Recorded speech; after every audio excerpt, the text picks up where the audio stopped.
Well, hello everybody. So this TikTok ban, what a joke. I think that was all about praising Trump based on what was put up there, and here he comes to the rescue and all that nonsense. He did not save TikTok. He's not even in power yet. Ridiculous. Just the whole thing was manipulation. That's my take on it anyway. Take that for whatever you'd like. So I thought about doing like a farewell one, but honestly, I didn't believe that it was going to go away. I thought it would come back because I think there's too much of a demand. But I'm still going to revamp my YouTube channel and do more on there. I'm anticipating in the next few months a big change for me, and it's gonna make more sense on the YouTube channel. I have a new therapist, which has been difficult. I like her. She's cool, but it's really hard to let go of the therapist that I had for over 2 years, and I miss her guidance and expertise a lot. But my insurance changed and there's nothing I could do. So for any of those that are survivors and are looking for therapists, I think I've told you guys before, I did therapy from the age of I had a therapist when my best friend died, when we were 15 for a little bit. But I didn't feel that I could be 100% honest. I pretty much told him what I thought he wanted to hear, because he had told me, because I was underage, that my stepfather or my mother could know what was going on in session and what I was saying. So there was no way I was going to, spill the tea on all the family secrets. Because I felt that I wasn't safe, and I wasn't. So I had done therapy for almost 20 years on and off, and it was cognitive behavioral therapy.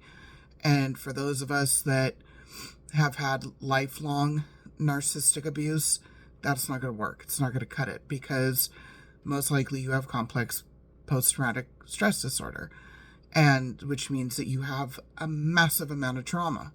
So you have got to find a trauma therapist specifically. This last therapist that I had was specifically a trauma therapist, and I went in there wanting to do EMDR and thought that was what was going to finally help, which I didn't even know what that meant because I'd never been on a healing path. I tried, I wanted it, but I'd never been there because I was having the wrong type of therapy. Fortunately for me, we didn't do EMDR. After the first few sessions, she's like, I think narrative exposure therapy is going to be better for you. And I was mad. I was like, no, I want this EMDR thing that everybody's talking about, right? No, narrative exposure therapy was exactly what I needed. And I am forever grateful to her for seeing that and implementing it. So I went on to find a new therapist, which wasn't easy.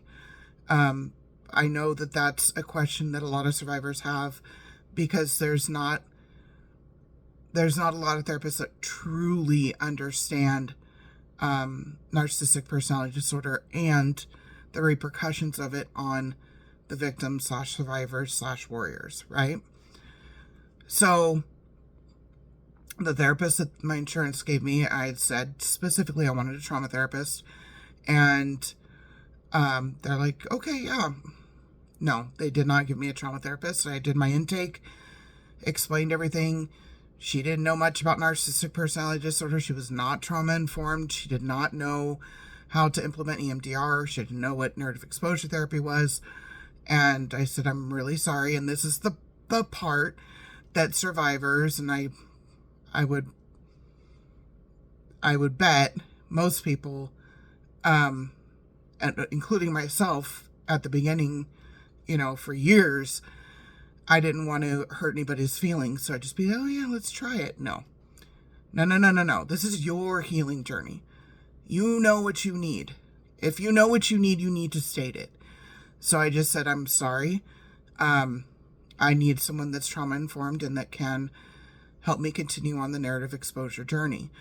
And she understood, it wasn't, I told her it's not personal, good therapists should know that. So, she did find me someone that is trauma informed, that does do EMDR, but she hasn't done narrative exposure therapy yet. And that whole first session with her, was more like a job interview on my part, and which shows me that I'm growing and I'm becoming more assertive in what I need.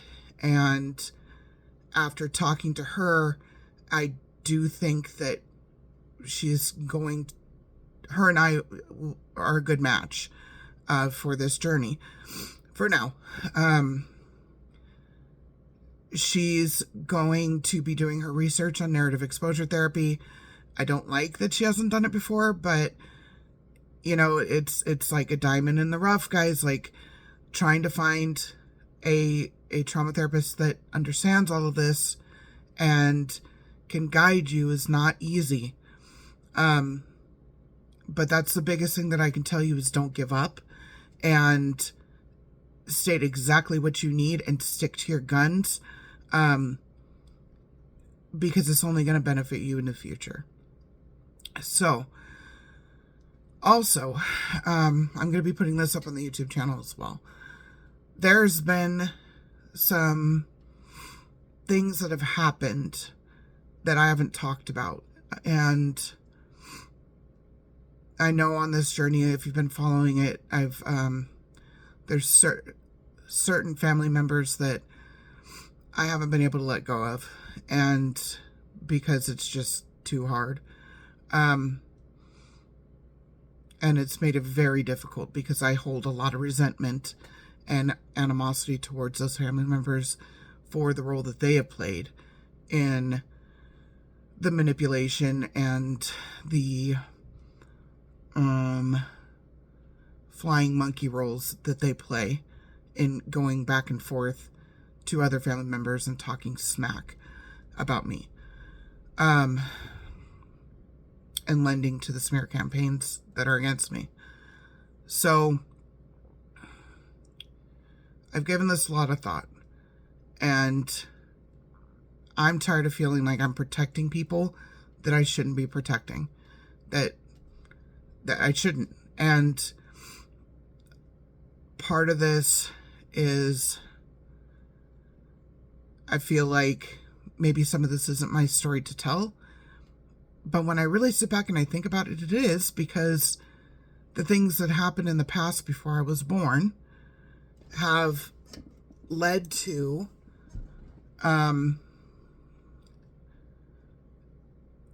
what has happened in my life. Like, it's affected me, it's affected the siblings, it has. So I want to talk about what makes a narcissist. When you're born into intergenerational trauma and narcissism that goes on for generations, it's just normal. It's just normal. Unless you're like me, who was the truth teller / truth seer plus a scapegoat, that combination, I'm telling you, from the earliest memories that I have, I knew there was something seriously wrong. But I only thought there was something seriously wrong with the maternal figure. Even though the maternal figure at some point did go to therapy, which is odd for those with NPD, which confused me. So her going to therapy, she would talk to her mom and her sister in front of me and my siblings and about it. And it was always about the faux father. He's the problem, right? In their conversations. And I just didn't get it, because I'm watching her behavior and I'm going, no, this is you, in my little head as a kid. Part of it was, I just didn't know that the faux father was a covert narcissist, in my opinion. I wasn't seeing it. So you have this stark contrast between like the dark tetrad narcissist and the covert narcissist, and you're going to see the behaviors of the malignant narcissism and the dark tetrad behaviors way more than you're ever going to see the covert stuff, right? So I'm thinking that I was so blinded to the fact that there was stuff with the faux father that I wasn't catching on to. Like, there were things that he did that scared the hell out of me. Like, he would punch holes in the drywall. He would get ticked off and he'd go upstairs in our apartment in Westminster and he would punch holes in the drywall and scare us to death. He would rage for sure. That was Clarice. She's fine. She's knocking stuff over. So I want to talk about I don't know what made the faux father a narcissist. I don't know enough about his past, his childhood specifically, to really narrow it down. I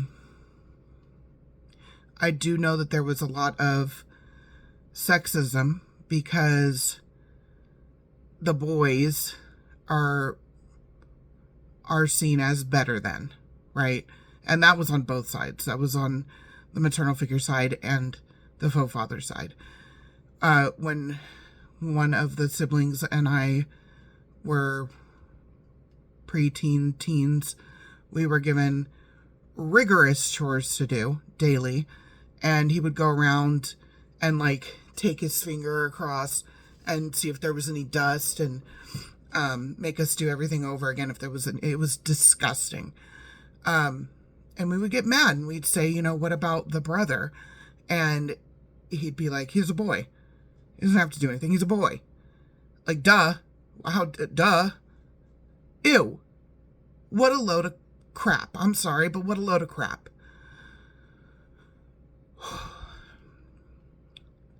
On the maternal figure side,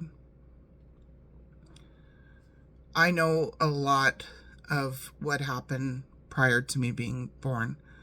The maternal figure would say things about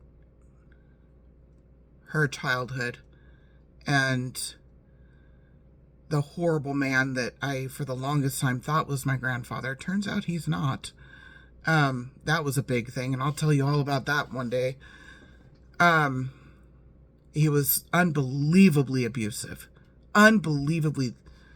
I hope he's burning in hell right now for everything he's done. I really do.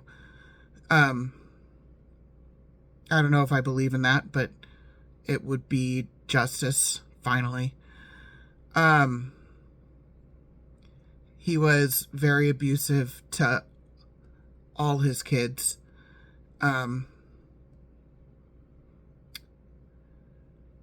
And then there's 2 uncles.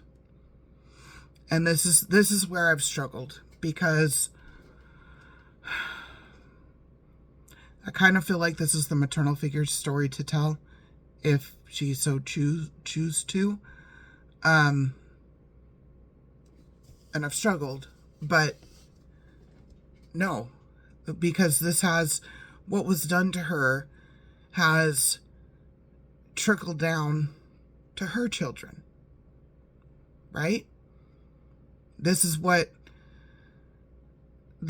caused, in my opinion, her to become dark tetrad.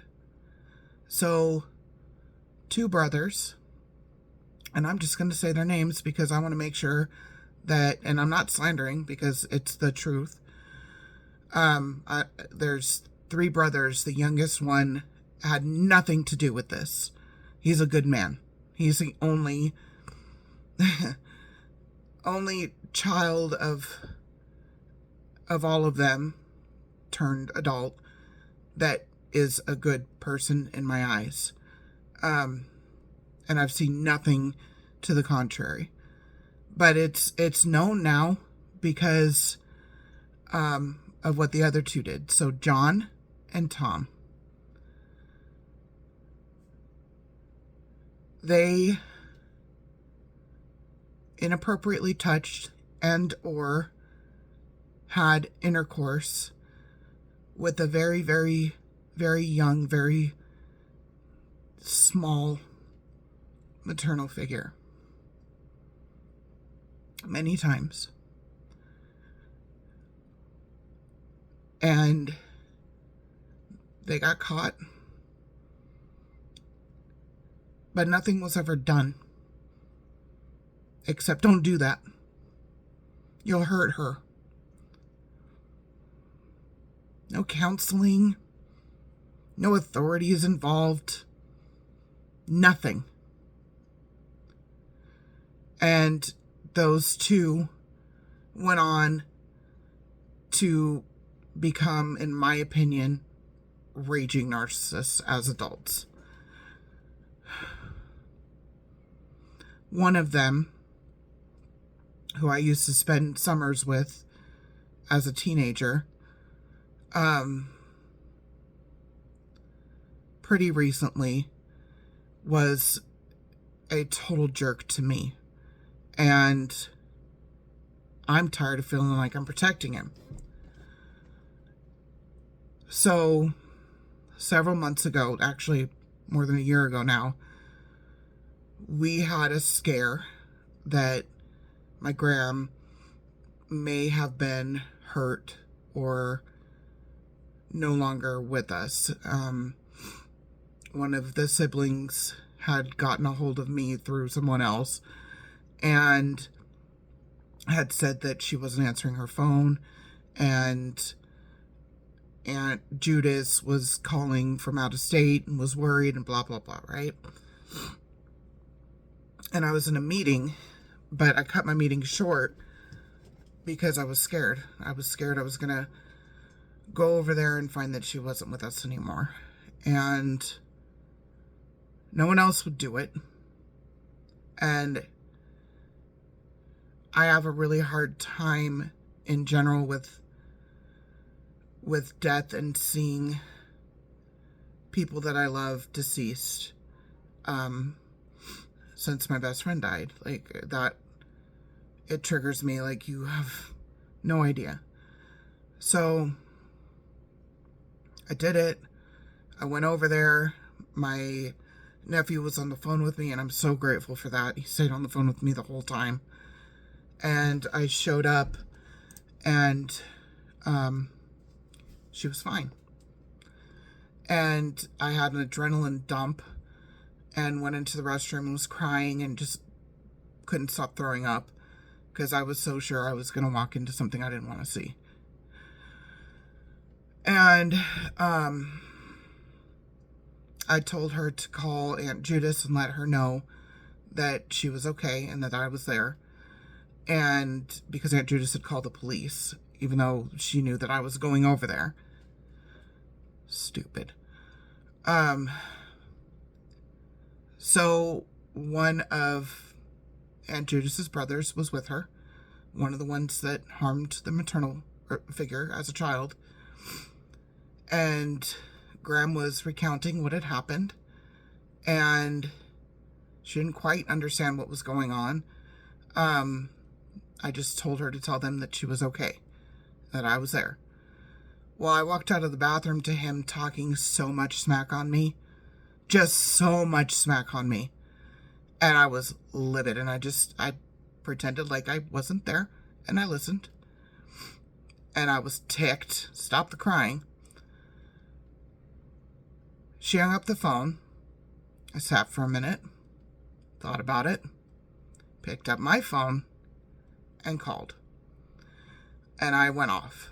And you're not supposed to call the narcissist out. Well, I'm really bad about that. I did. And I called him a narcissist. I said he was disgusting. And this ex-Marine,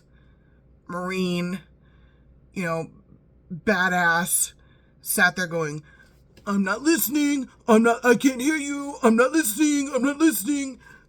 Stupid. And I'm just going, you idiot. Like a child. I've refused to see him for years. And this is the reason. I know what he did. I know the harm he caused. The man has no empathy, in my opinion, has no sense of what he didn't just affect the maternal figure. It affected everyone she came in contact with, including her children. Why was I abused so badly? Partly because of them. But they go on living their happy little lives like it's no big deal. Like they're innocent. They're not.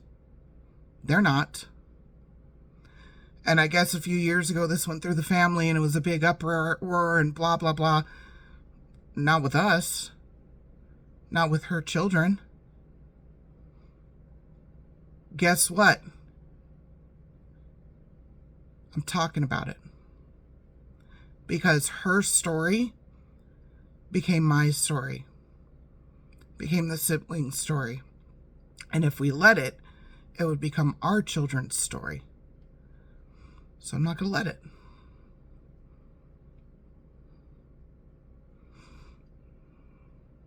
That was a lot. I needed to get it out. If you guys have any questions, let me know. This is a long one, so it'll go on YouTube. And I'll talk to you guys soon. Thanks, guys.